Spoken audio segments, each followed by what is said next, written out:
From Kansas State University, this is Agriculture Today. Eric Atkinson with you. Here's what's ahead. K-State's Will Boyer will discuss a couple of approaches to alternate livestock watering sources that he's been working with of late, one of which is a watering system driven by solar power for cattle grazing on cover crops or crop stover where a permanent water source isn't available. Then from the IGP Institute here at K-State, Guy Allen provides his latest observations on international grain trade, coming off the latest USDA World Grain Supply and Demand report, and Guy discusses a highly favorable development of late in that arena. And on this week's horticulture segment, K-State's Ward Upham will take a look at late fall fertilization and weed control for cool season lawns. All that here on Agriculture Today.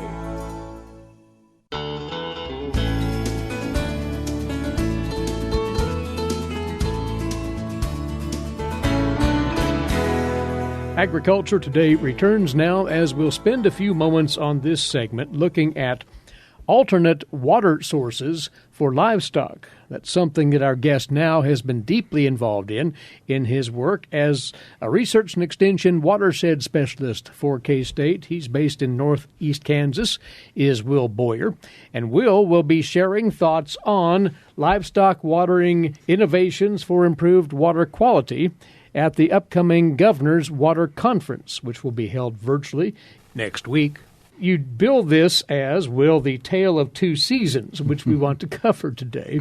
Winter and summer, basically, here. But just a quick overview here. You and your fellow watershed specialists out of K-State have been examining and testing out all sorts of alternate water resource ideas in recent years, haven't you? Yes, we have. And sometimes when we mention alternative water source, well, alternative to what, you know? And in our case, the state hires us to work with livestock producers and try to make some improvements in water quality. So it's an alternative to watering from a stream because if the animals have direct access to the streams, manure or other waste falls in the stream, you know, it's polluting the water. Whereas if it falls just a few feet away from the stream, then there's a much, much less risk of the nutrients or bacteria getting into the stream. We'll pick up on a couple of those ideas as we talk here today, and one of which is very appropriate for this time of the year and in the coming months. You're looking at the opportunity to provide different water sources in places where they might not exist currently or permanently, right? Right. We're working a lot with producers in implementing grazing on crop fields. In recent years, it's more with grazing the forage crops or cover crops. The challenge with that is that providing that water in a tank leads to problems with freezing. If it's at a well, it's a lot easier to work with because you can let the water you're pumping, when the tank gets full, the water can drain, and the hose can drain back into the well where it's warm, and you don't have to worry about it freezing. That does not work for surface water. Right. For a stream or a pond, then you have to come up with some other method of keeping that water from freezing. Earlier on, one way was just to try to keep the water flowing all the time. So the type of pump that we're using is a centrifugal pump, and it lets the water drain all the way back to the level of the water of the source, either the stream or the pond. And I had two different ways that I was filling the tank, just with a little bit of water at a time and then letting it drain back, a little bit of water at a time and then draining back. One was with just a simple timer that would let it run on for a while and then the pump would be off for a while, back and forth, all day and all night. The other way, you didn't need a timer, but you had the kind of same effect as we have overflow pipe in the tank, and there was a small hole in that overflow, and it just continuously let a little bit of water drain back. And then there was a float, which would turn the pump on. Now, in cold weather, then you got the problem with the float, too. The float freezes up. We had some ways we dealt with that, but all of this took energy. I mean, it's running the pump day and night. In most cases, there's not going to be electricity there, so we're using solar power to power these systems. So you have ideas here that you put into motion, but have you found that any of these alternatives really click and can be consistently reliable as water resources then? Yeah, the most energy efficient and the most reliable so far in terms of minimizing the amount of components that go involved and minimizing the need to deal with frozen water is using a timer. So setting it up where you have a relatively big tank so you got enough water in the tank to water the whole group of animals. And then it turns off and then drains back. So that works in the well. In the pond or the creek, then you still have the challenge of the water freezing at the elevation of the water in the creek or in the pond. So to deal with that on a pond situation, so low budget and high labor, I go over to the recycling center, grab half a dozen 5-gallon buckets, and cut the bottoms out of all of them, and then make a stack with them, dig a hole a little bit bigger than those buckets with the post hole diggers. From there, I need to have a horizontal or somewhat possibly downhill hole going into the pond. I take a piece of PVC pipe and cut some shark teeth, I'm calling them, on one side of the pipe. And then I run a hose into that pipe with a separate pump that pumps water, and then I twist that pipe back and forth and push it into the side of the bank, and you got to have it lined up just right to hit that big hole that I dug. And then at that point, there's a hose that I'll use and run that down into the pit and out into the pond, and then it's attached to the pump out in the pond. But that setup will work. Yes, yeah, and it's working. It worked for a couple people last year. I actually did one of them on the Republican River last year as well. You and your colleagues are always generating ideas like this, and in a little bit we'll remind folks that they can consult with you about installing these kinds of systems in their operations. The other season that you'll be talking about at the Governor's Water Conference will the summertime, and triggered by a single challenge that's turned up in a lot of farm ponds here in recent years, this blue-green algae problem that we've seen, and that has given rise to some ideas on improving water quality and restricting access at the same time. Yeah, exactly. The best solution for blue-green algae in a livestock pond, I mean, it's dangerous, and there is real risk there. And the best solution is to fence them out of the pond and provide them a different source. But we realize that in some cases isn't going to be practical. So if there's not another, a pond in the adjacent pasture that's okay, or a well that's nearby, or a water line, one of the now retired county extension agents and I've wrangled with this, over the years, trying to figure out what can livestock producers do about this toxin that is released by this blue-green algae. So we thought, well, we don't need the whole pond to be clean. We just need what the animals are drinking to be clean. We saw a webinar that talked about treatment of public drinking water with different sources, and it compared the ability of different types of treatment to deal with the toxin that is released by the algae. And the one that was most effective in both treating the toxin that is within the blue-green algae and the toxin after the blue-green algae dies and releases it into the water was something called a slow sand filter. And explain the concept of a sand filter. Yeah, okay. So the sand filter, it's somewhat self-explanatory, but one of the key things that aren't mentioned in the name is there's a layer of biofilm that develops on top of the sand. So you pump or siphon water into the top of this column of sand, and the water makes contact with this biofilm, and the organisms that are growing in the biofilm break down the toxin and eat the organisms that are causing the toxic bloom. Then the water flows down through the sand, and then in the bottom of the sand filter is a network of pipes with holes in it, and on top of that pipe is about 6 inches of gravel. And then on top of that, we put a layer of geotextile fabric to separate the sand that we're going to put on top of the gravel. We wanted to make this something practical and fairly easy to build. And the chemical totes, and we used food-grade chemical totes, were something that pretty recognizable thing around the farm. PVC pipe. And it worked well. There's some limitations and challenges to it. It takes some maintenance. The size that we were working with, it might water 50 head as long as it wasn't too hot, maybe more likely 25.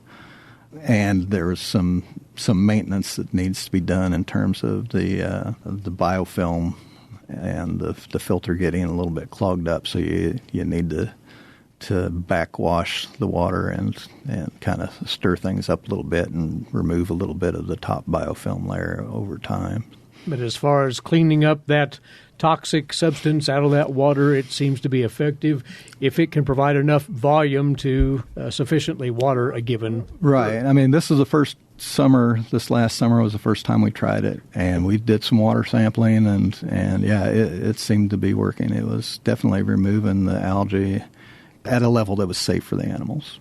Well, Will, we serve these ideas up partially to remind folks that you and your fellow watershed specialists with K-State Research and Extension are tasked with working directly with landowners, producers on all manner of ideas on alternate water resources. And they merely just have to reach out to you to have conversations about these things, right? Absolutely. We're glad to get a call from somebody that has any questions or looking for some specific help.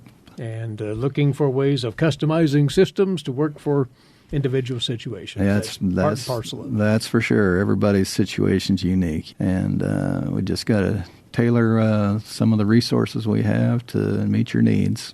Appreciate it, Will, and good luck with your presentation at the Thank you very much. Conference. Thank you for having me. He's Will Boyer, and he is a watershed specialist for K-State Research and Extension. Will is based in northeast Kansas. We'll be back with more for you on this Agriculture Today.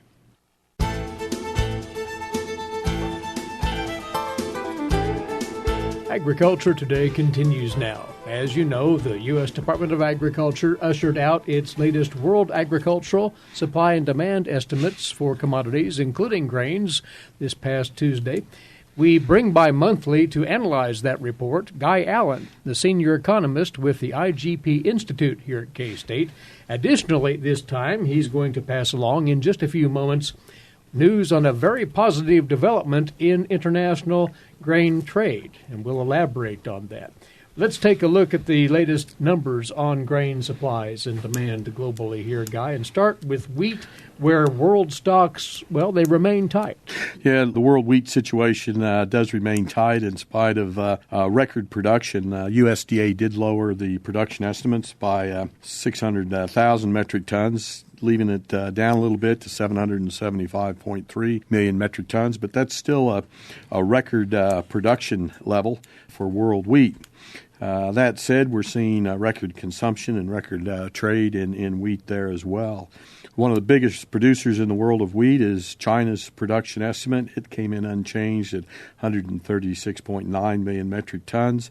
That's up 2.5 million metric tons from 134.3 million last year. So China's a big producer and consumer of wheat, and I don't know if they'll be in the market buying as much wheat from international market as what they were last year on that. Just to touch base on some of the other major producers and exporters, Russia, who's the biggest wheat exporter, their production was raised by 2 million metric tons by the USDA to 74.5.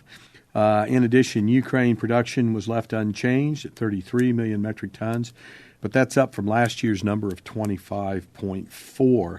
And their exports were up accordingly, and they expect them to come in at about 24 million metric tons. So that Black Sea is going to be very, very competitive as it supplies the world trade.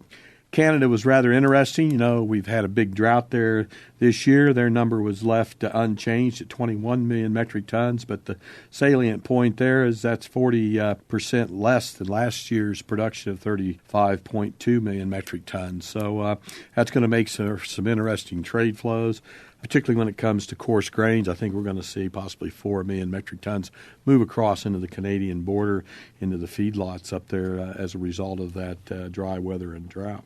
Australia is coming in with another pretty close to record crop at 31.5 million metric tons.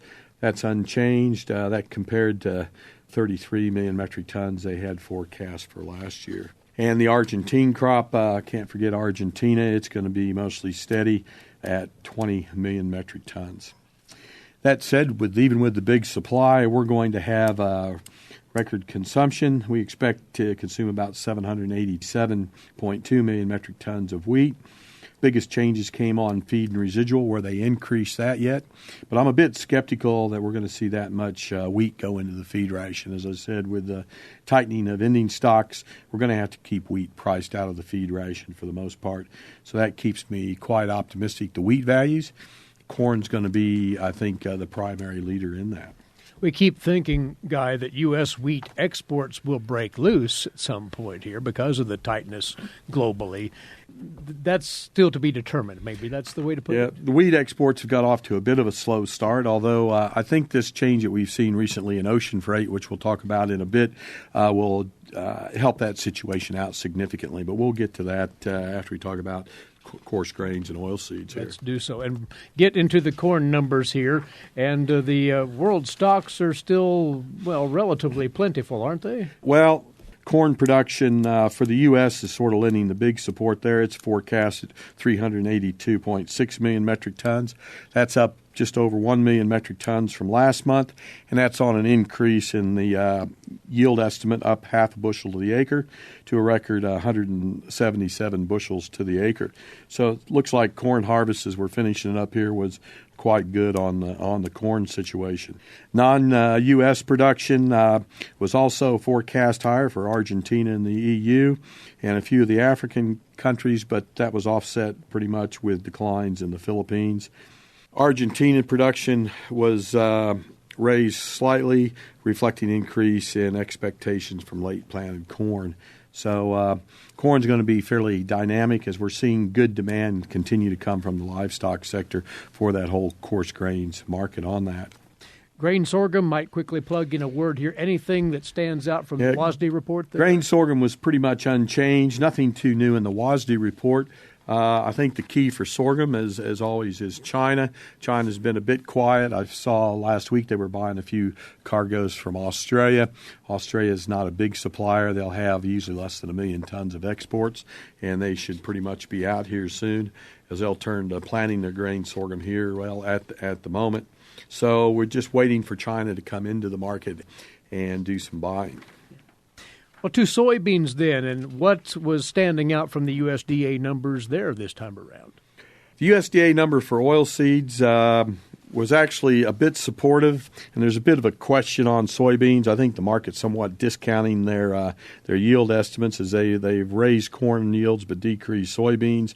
They reduced world production by about 1.1 million metric tons to 384 million, particularly on lower production coming out of the U.S. and somewhat in Argentina. U.S. soybean production came in at 120.4 million metric tons, down 630,000 metric tons on lower yields. Particularly those yields were most disappointing in Iowa, Ohio, and Kansas that amounted for most of that change in U.S. production. We did see an increase in production in India. India is sort of struggling with shortage in oil seeds, and they're changing some of their import laws and capacity to procure that, not only oil seeds but oil and meal as well. And that continues to be a bit of a football in the global trade arena. We continue to make a bit of headway there, so we look for India to sort of arise as an increasing buyer of oil seeds and oilseed products as we move forward. Generally speaking, consumption of soybeans, though, all eyes remain on China, and those numbers have been declining, have they? Yeah, the key number is China. Last month we were at 101 million metric tons. USDA dropped that by 1 million metric tons, still right at 100. It's a bit interesting with the power and electricity supply problems they've had in China. They've been shutting down a lot of their industrial plants, including their oilseed crushing facilities, and it's hard for a crushing facility to buy soybeans if you're shut down and don't have power to run it. So that'll be quite interesting. I'm a bit pessimistic that we'll actually reach that 100 million metric tons this year from China as the domestic situation over there continues to look increasingly a bit frustrated over there. But as with most of these commodities, we'll keep a very close eye on China as we move through this marketing year. Well, Guy, there is this recent development that is at least encouraging to grain trade interests here in this country and elsewhere. That ocean freight hurdle that you described in quite some detail last time out, that has seemed to ease of late. Yeah, look, I'd say the biggest supportive or bullish factor in the market over the last 3 weeks has been the sharp decline we've seen in ocean freight. We saw the Baltic Dry Bulk Index rally to a high above 5,600 points, and it's down just above 2,600 this week, 3 weeks later. So that's a drop of more than half in the index, and we see a corresponding drop in the ocean freight. So, freight got to be over $90 a ton to ship grain from the U.S. to Japan. Today it would be about half of that. So that's a significant increase in relative value just because your transportation has declined.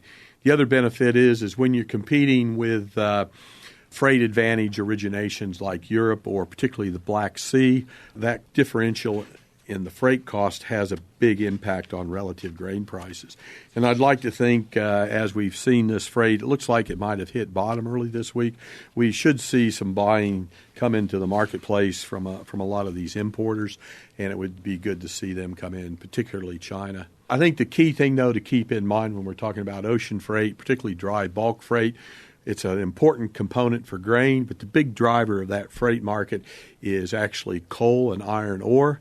And it's driven by the big Cape-size 120,000-ton vessels, and then that precipitates down into your Panamax, 55,000 tons, and your Handymax, which are more your bulk carriers for grain and oilseed products.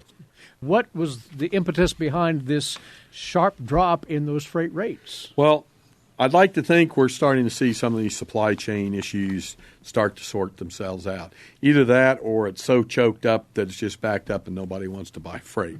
And I haven't quite got that sorted out. But I'm optimistic that the supply chain, particularly on the dry bulk, is starting to work its way through, become a bit more orderly.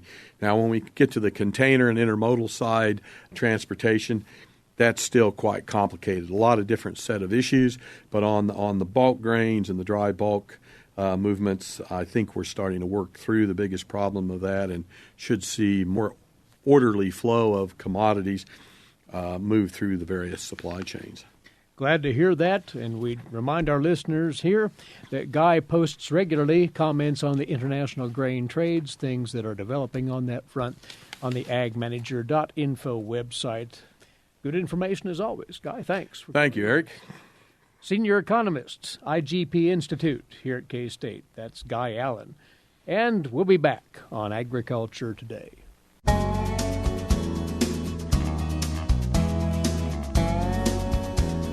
Next up for you on Agriculture Today, it's our weekly horticulture segment. And this, for you homeowners with cool season lawns, putting that lawn away, if you will, for the winter is what we're about here through good care. Ward Upham alongside now. He's a horticulturist with K-State Research and Extension. The primary thing that folks think about when they consider what to do with their fescue or their Kentucky bluegrass is fertilization. And we still have a short window of time to get that done, you say. Yes. Actually, November is a good time to do this for our cool season grasses. As you mentioned, Kentucky bluegrass and tall fescue. Not a good time to fertilize the warm season grasses, which would be Bermuda, buffalo, and zoysia. But for our cool season grasses, this is a good time. Top growth is pretty much stopped, but those roots are still active. And so what happens is that plant will take up the nitrogen and store it over winter and then use it next spring. And that'll give you maybe a week earlier green up, and then you don't have to fertilize again until May. If you fertilize earlier, like in March, you get a lot of top growth, which you just mow off. And so it's a lot better to fertilize now rather than in March, and then your next fertilization will be in May. So then, taking this on, the standard things such as rates of application. Yeah, rates of application, you want actually about a pound of actual nitrogen per 1,000 square feet.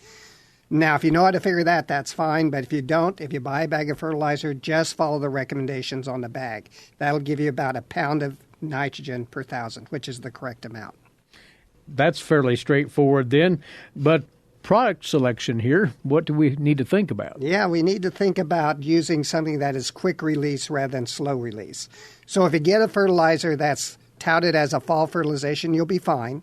But you want to avoid those that are called water-insoluble or slow-release fertilizers. You want that fertilizer immediately available so the plant can take it up quickly before it gets too cold for those roots to be active.